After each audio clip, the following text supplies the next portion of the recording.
Olá, aluno. Aqui quem nos fala é o professor Rones, professor de Filosofia e Sociologia. Neste momento, nós vamos estudar um pouco sobre a filosofia clássica, a filosofia que nasce na Grécia Antiga. Nós separamos alguns tópicos aqui, e o primeiro tópico fala o que é a filosofia. O segundo tópico fala a Grécia Antiga, que vai falar sobre o mito, pré-socráticos, Sócrates, Platão e Aristóteles.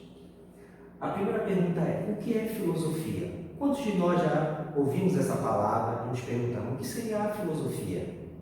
Para entendermos esta palavra filosofia, precisamos voltar na Grécia Antiga e lembrar de uma pessoa, Pitágoras. Quantos de vocês já conheceram Pitágoras, o teorema de Pitágoras, lá da matemática?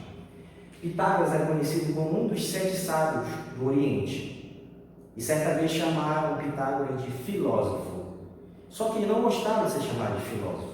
E é por isso que ele falava que ele era apenas um amante da sabedoria, do saber. É por isso que é esse termo, filosofia. Mas para entender a filosofia, nós precisamos entender o surgimento dela, a passagem dela. Para isso, vamos até a Grécia Antiga, lá por volta do século VI, século V, século IV, para entender. Porque antes da filosofia, precisamos entender a questão do mito. Na Grécia Antiga, nós sabemos que era muito forte essa relação entre o homem e o mito. Então a mitologia estava empregada em tudo na sociedade grega. Não é à toa que todas as respostas que o homem nessa sociedade grega buscava, elas sempre vinham do mito, onde existia uma relação entre o homem e as divindades. Para entender a mitologia também, precisamos conhecer os poetas. Os principais poetas desse período foram Homero e Hesíodo. Homero escreveu 2 obras belíssimas, se chamam a Ilíada e a Odisseia. Uma conta a Guerra de Troia e a outra conta o retorno de Ulisses a Ítaca. E o outro poeta muito importante da Grécia Antiga foi Hesíodo. Hesíodo que desenvolveu um poema belíssimo também, que foi a chamada Teogonia. Na Teogonia de Hesíodo, nós vamos observar que ele constrói, ou na verdade ele desenvolve o surgimento dos deuses através deste mito, onde ele vai falar que do princípio de tudo, no início de tudo existe um caos, e desse caos vai surgir outros deuses como Gaia, como Nix, Ego, entre outros. Então ele é muito importante para nós entendermos um pouco dessa relação mitológica. Não é à toa que lá na frente nós vamos ver o surgimento de outros deuses, como um dos mais conhecidos da Grécia Antiga, que foi Zeus, que comandava do Olimpo. Mas, entendendo um pouco de mito, você vai entender um pouco do surgimento da filosofia. Mas por que, professor? Precisamos entender a mitologia para compreender a filosofia. Porque, na verdade, a filosofia nada mais é do que uma passagem de 2 palavrinhas na Grécia Antiga, que é a palavra doxa, que significa senso comum, aquilo que eu acho, aquilo que eu acredito, vem no campo da opinião, para o logos, para a razão, ou por outro termo grego chamado episteme, ou epistemologia, que é um conhecimento científico. Nós vamos ver que é essa passagem do mito ao logos que vai surgir o quê? A filosofia. Porque todas as explicações que o homem grego, que a sociedade grega buscava, essas explicações vinham da mitologia, vinham dos poetas, dos poemas, dos poetas da antiguidade. Só que o mito, ele tinha algo central, eles buscavam um algo a mais, que todos nós, tanto lá na Grécia Antiga, como na Idade Moderna, como na Idade Contemporânea, nós vamos observar, que é uma busca de um princípio. Esse princípio ele vai se chamar arqué, que significa princípio. O poeta ele tinha essa preocupação de buscar esse princípio, que é o surgimento do mundo. Não é à toa que Hesíodo constrói a sua teogonia. Então nós vamos observar que eles buscavam esse princípio. E tanto que vai surgir uma palavra chamada cosmogonia, que é o nascimento dos deuses. Quando vamos para os pré-socráticos, essa palavra muda. Em vez de ser cosmogonia, passa a ser a cosmologia, que é o estudo do cosmos. Ou seja, nós vamos ver que tanto o mito quanto o pré-socrático eles estavam em busca desse princípio. Só que tem algo interessante aí. que tanto o mito quanto o pré-socrático, eles vão buscar esse princípio na natureza, no mundo. Ou seja, eles vão buscar uma explicação do surgimento do mundo através dos elementos da natureza.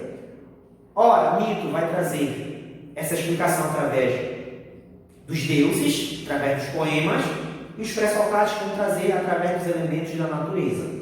Ou seja, na Grécia Antiga, para entender a filosofia, precisamos passar pelo mito, porque ele é crucial para entender essa passagem que nós chamamos do mito ao logo, da doxa para a episteme, do senso comum para o senso crítico. Ou seja, essa passagem que é muito importante, porque lá na frente vamos entender realmente a filosofia que é criada aqui por esses três filósofos, Sócrates, Platão e Aristóteles. Só que tem um detalhe. Nessa passagem do mito, a filosofia da physis, nós vamos ver que surgem esses indivíduos aqui, chamados pré-socráticos. E os pré-socráticos foram vários filósofos. Eles se dedicavam à natureza, a analisar, estudar a natureza, e buscavam também um princípio, que é esse arquétipo. Nós vamos ver a primeira escola, a escola chamada jônica, a escola jônica. Existiam três pré-socráticos nessa escola jônica. O primeiro, Tales de Mileto, como você já conhece também na matemática, Tales. Nós vamos também ver o Anaximandro e Anaximenes, os três de Mileto, da escola jônica. Cada um desses pré-socráticos, eles desenvolviam um elemento gerador que gera todas as coisas no mundo, o princípio gerador de todas as coisas no mundo. Para Tales, ele vai dizer que o princípio gerador é a água. Para Anaximandro, ele vai dizer que é o apeiron, que é o infinito e o ilimitado. Para Anaximenes, ele vai dizer que é o ar, o princípio gerador de todas as coisas. Ou seja, nós vamos ver que esses pré-socráticos estavam preocupados em analisar esse princípio através dos elementos da natureza. Ou seja, é por isso que eles são considerados os primeiros filósofos da natureza, os primeiros físicos. Só que, de novo, volto a dizer a você, tanto um quanto o outro estão preocupados em analisar o que está fora do seu campo do conhecimento, fora de si. Estão buscando um olhar, o seu olhar está direcionado para o mundo lá fora. Tanto o mito, tanto o poeta, quanto os pré-socráticos.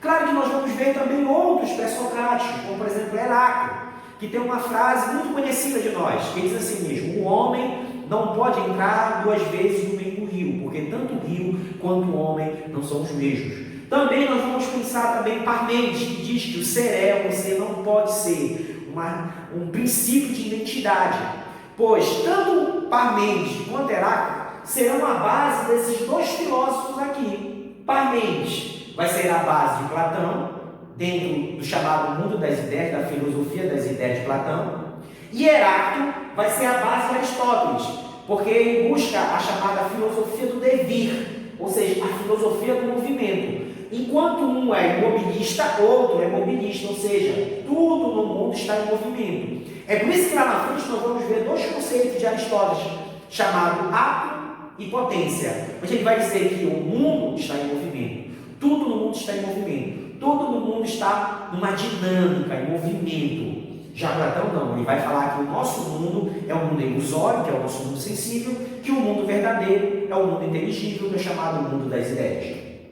Voltando para cá, para os pré-socráticos. Os pré-socráticos foram fundamentais para essa passagem do mito ao logos, do mito à razão, da doxa à episteme, porque eles vão construindo já princípios que são fundamentais para nós entendermos. Lá na frente, na Idade Média, por exemplo, as ciências chamadas ciências naturais, que vão se desenvolver: a física, a biologia, a química, a medicina, entre outras. Ou seja, ele é fundamental porque ele está aqui, na fronteira, ele está aqui intermediando essas duas formas do conhecimento. Mas volto a dizer, os pré-socráticos, assim como o mito, direcionam seu olhar para o mundo, para a natureza.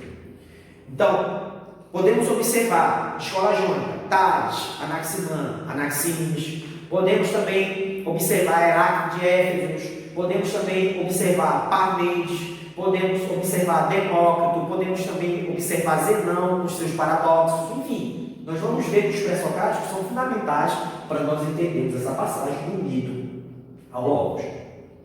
Só que a filosofia, para muitos, nasce aqui com os pré-socráticos. Para outros, a filosofia nasce aqui, com essa pessoa, com esse filósofo, Sócrates. Mas quem foi Sócrates?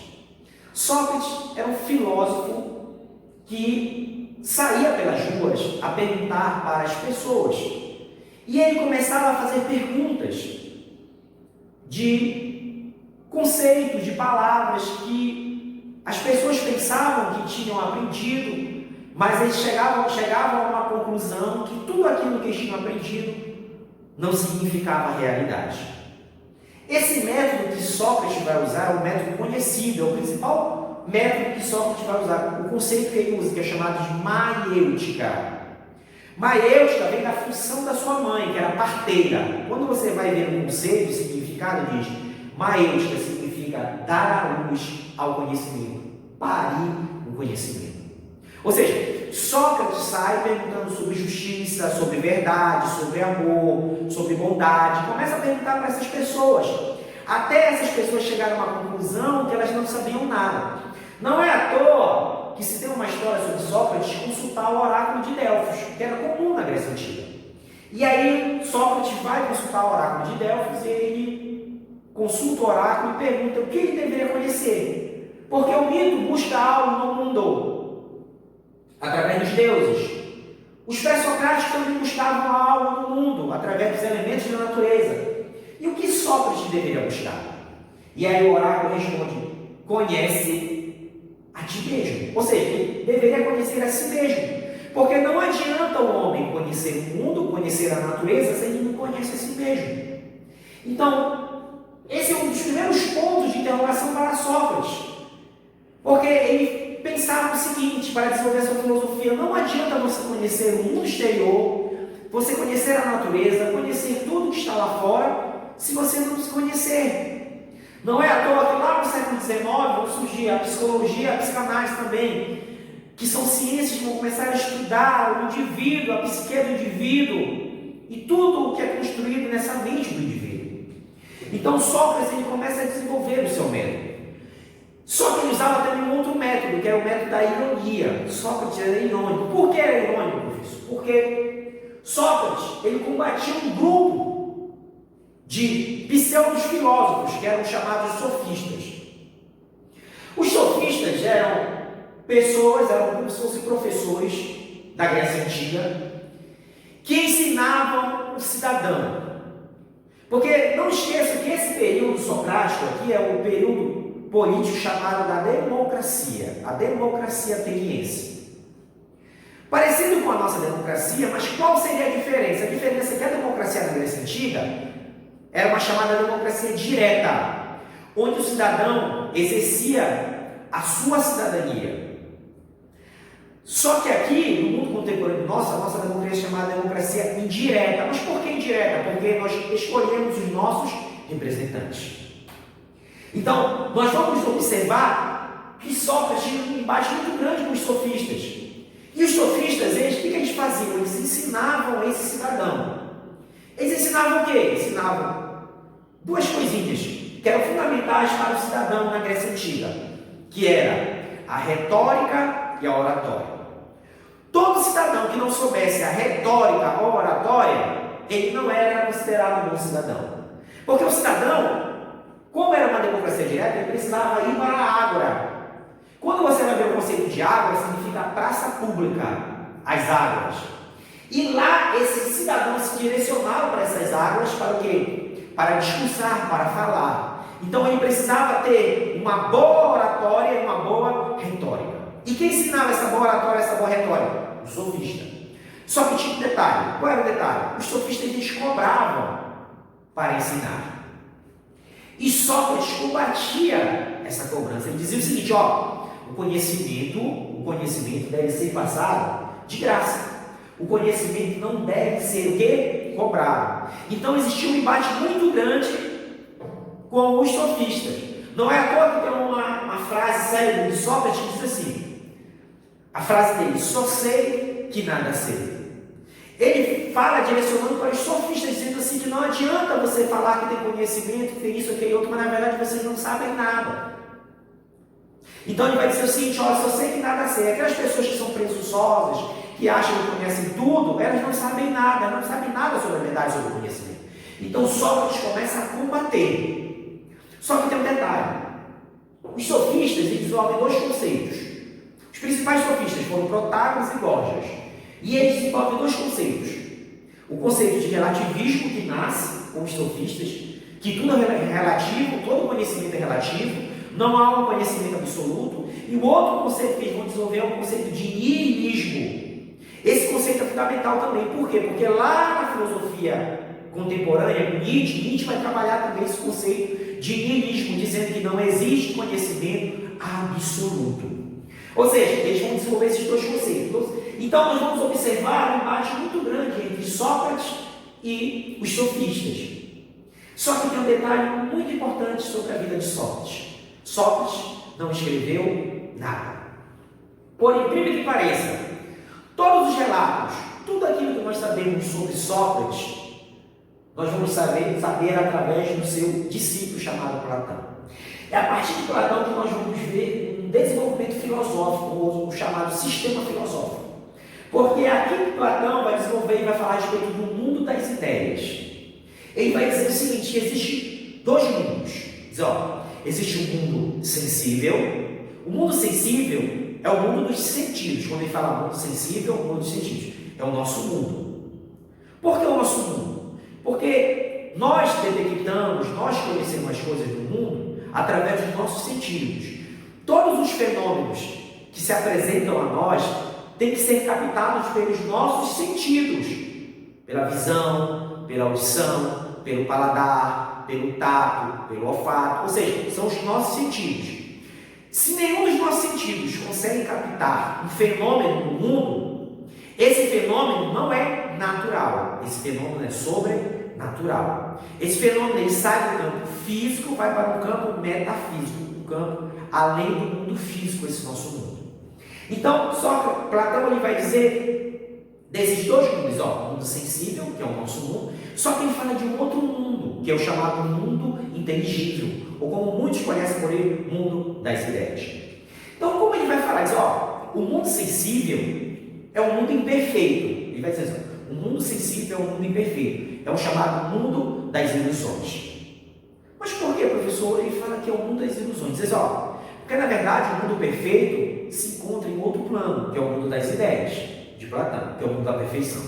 Então, como ele fala que esse mundo é imperfeito? Para entender essa relação entre o mundo das ideias, o mundo inteligível e o mundo sensível, precisamos entender sobre um personagem na Grécia Antiga, chamado Demiurgo. Quando você pesquisa sobre Demiurgo, ele era um poeta, ele era um artista na Grécia Antiga, Demiurgo.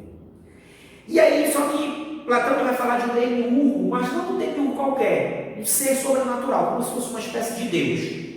Ele diz assim mesmo: esse Demiurgo, como um artista, ele vai copiar, ele vai criar esse nosso mundo. Mas ele vai fazer essa criação do nosso mundo a partir do mundo inteligível. Ou seja, ele vai fazer uma cópia, o nosso mundo, que Platão vai dizer, o nosso mundo é uma cópia imperfeita do mundo inteligível, o mundo das ideias, que é o mundo perfeito. Esse mundo aqui é o mundo da ilusão, é o mundo imperfeito. E o mundo perfeito, nós encontramos o quê? No mundo das ideias. Porque esse mundo é o mundo da multiplicidade das coisas. O mundo inteligível é o mundo da unidade. Por isso que eu falei anteriormente que a base de Platão e Aristóteles seria Parmênides e Heráclito. Porque lembra que Heráclito disse assim mesmo, olha, que o mundo é movimento, o mundo é mobilista, tudo está em movimento. Por isso que é o mundo da multiplicidade. E quando eu falei de Parmênides, dizendo que ele falava sobre o princípio de identidade para Platão, que seria a base platônica, ele dizia, só existe uma coisa na natureza, o mundo inteligível, só existe uma perfeição, só existe uma ideia de uma coisa no mundo, de um objeto no mundo. Para Aristóteles não, existe vários. Por isso que é chamada a multiplicidade das coisas. Então, por isso nós vamos ver essa ideia de mundo sensível e mundo inteligível. Para entender também um pouco dessa relação, podemos ir lá para a República de Platão, que é um livro célebre de Platão para entender um pouco dessa relação. Lá no livro 7 da República, Platão vai falar do mito da caverna, ou a alegoria da caverna, como muitos conhecem. Mas o que seria essa alegoria da caverna, esse mito da caverna? É o seguinte: Platão diz que existe uma caverna, e nessa caverna existiam algumas pessoas presas, acorrentadas nessa caverna. Só que essas pessoas estavam de frente para a parede e de costas para a saída da caverna. E existia uma fogueira. E essa fogueira, ela projetava as sombras na parede. Ou seja, essa pessoa que estava acorrentada, ela via só o quê? As sombras das pessoas. E ela não conseguia ver, porque também a cabeça estava presa, ela não conseguia ver fora da caverna. Platão vai dizer que devido a essa pessoa estar acorrentada há bastante tempo nesse local, nessa caverna, as sombras se tornaram realidades para essa pessoa. Olha só quem vai falar na alegoria da caverna, no mito da caverna. Platão vai dizer: olha, essas sombras se tornaram realidade para essa pessoa. O que significa esse simbolismo? Diz assim, nós não reconhecemos o mundo inteligível porque nós estamos presos no mundo sensível, que é a caverna. E ele diz assim mesmo, que esse mundo é um mundo ilusório, porque tudo que nós conhecemos é ilusão. São apenas representações do mundo inteligível, são apenas cópias do mundo inteligível. É por isso que Platão vai dizer o seguinte, certa vez um homem que estava preso saiu dessa caverna, e quando ele sai dessa caverna, ele se depara logo dentro da alegoria com o sol. O sol tem todo o significado, porque dentro da caverna significa o senso comum, a doxa, significa as crenças, aquilo que nós acreditamos, são os dogmas, tudo aquilo que nós acreditamos sem questionar. Só que quando essa pessoa sai, ela se depara com a luz. A luz significa conhecimento. Mas não qualquer conhecimento, significa conhecimento científico. Significa o logos, conhecimento epistemológico. Ou seja, quando essa pessoa sai, ela se depara com esse conhecimento. Então ela precisa voltar para a caverna para avisar as outras pessoas a respeito desse conhecimento. Só que as pessoas que estão lá dentro, devido a esse contato, com esse hábito, com esse dia a dia, com as sombras que se tornaram verdade para elas, não querem sair. Ou seja, essa pessoa ela fica incumbida de chamar, avisar, falar para essas pessoas, só que elas não querem sair da caverna. Ou seja, nós estamos observando aí nessa alegoria o mundo inteligível e o mundo sensível. Só que essa pessoa que sai não é qualquer pessoa, porque também tem várias representações nessa alegoria da caverna e também para falar desse mundo sensível e mundo inteligível. Por exemplo, tem uma representação política, tem uma representação no campo ético, tem uma representação no campo estético, artístico. Por exemplo, no campo político, essa pessoa que sai, que tem esse contato com o conhecimento, é o chamado filósofo. Ele vai dizer, o rei filósofo. Porque para Platão, quem deveria governar a polis grega seria o filósofo, ou o rei filósofo. Porque para ele a democracia não seria uma boa forma de governo. Para ele, a melhor forma de governo seria a aristocracia, que significa o governo dos melhores. Ou seja, você vai observar que há toda uma relação, toda uma forma de conhecimento, todo um enredo para nós chegarmos aqui nesse campo do conhecimento filosófico. Quando chegamos aqui em Aristóteles, nós vamos ver que Aristóteles, discípulo de Platão, só que Aristóteles nasceu em Estagira, na Macedônia. Aristóteles foi preceptor de Alexandre o Grande, foi professor de Alexandre o Grande, do Império Macedônio. Aristóteles, devido a ser o principal discípulo de Platão, deveria herdar a Academia Platônica, mas não foi isso que aconteceu, tanto que ele teve que fugir, devido à queda do Império Macedônio. E só depois que ele volta, ele cria o seu liceu. Ou seja, a escola de Platão significa academia e a escola de Aristóteles significa liceu, liceu aristotélico. Aristóteles desenvolve um método. Qual seria o método de Aristóteles? O método dele se chama peripatético. Mas, professor, o que seria esse método peripatético? Aristóteles pegava os seus alunos e saía pelos jardins de Atenas e começava a apresentar a natureza para os seus discípulos, para os seus alunos. É por isso que Aristóteles é considerado um dos primeiros biólogos da antiguidade. É por isso que quando ele vai desenvolver o conceito dele, ele vai falar, por exemplo, de potência. Porque quando ele vai falar de uma árvore, ele diz, olha, a árvore está em potência, uma semente. Uma semente está em potência, pode tornar em água que uma árvore. É por isso que ele é considerado um biólogo. Por isso que quando ele vai falar das 4 causas, ele vai dizer que existem 4 causas na natureza. Ele vai chamar de causa formal, causa material, causa eficiente e causa final. Ele vai falar dessas 4 causas. Ou seja, Aristóteles, só que Aristóteles não vai seguir 100% o pensamento do seu mestre Platão. Não é à toa que ele vai dizer que existe conhecimento na natureza, que é o chamado conhecimento sensível. É por isso que Aristóteles é considerado um dos primeiros empiristas. E nós vamos ver esse conceito lá na filosofia moderna, com o empirismo britânico. Mas Aristóteles é conhecido como o primeiro empirista da Grécia Antiga, onde ele vai desenvolver essa chamada filosofia do meio termo. Aristóteles vai desenvolver. Voltando para cá para falar um pouco dessas 4 causas de Aristóteles. Aristóteles vai dizer que na natureza existe uma causa material. Tudo na natureza existe uma causa material. Só que há uma necessidade onde o homem vem transformar essa matéria. É por isso que ele vai chamar para o artista, para o homem que transforma, de causa eficiente. O homem ele vai estar entre a causa material e a causa final.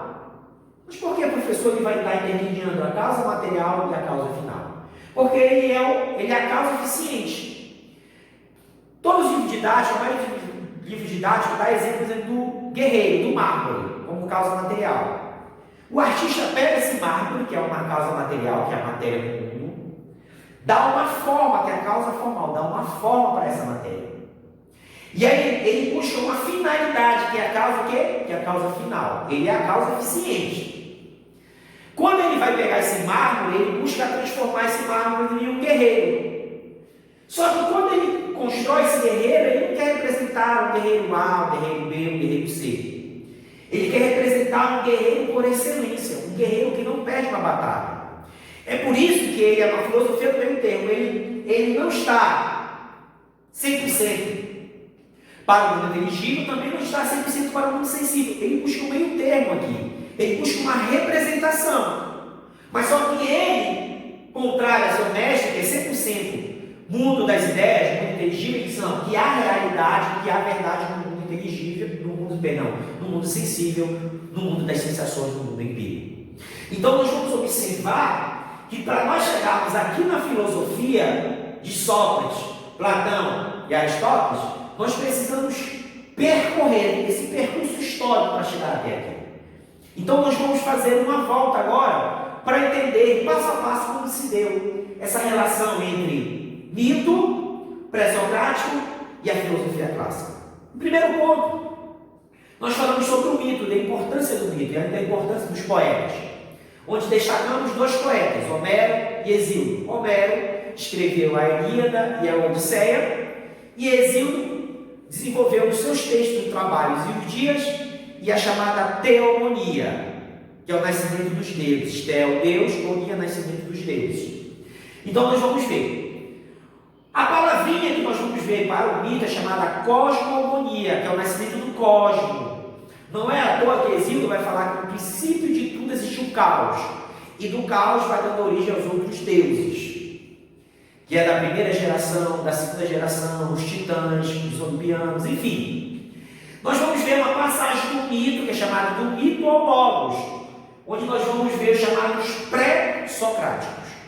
Os pré-socráticos, eles buscavam também o entendimento, o arquétipo, o princípio de tudo. Só que o princípio deles estava próximo dos poetas.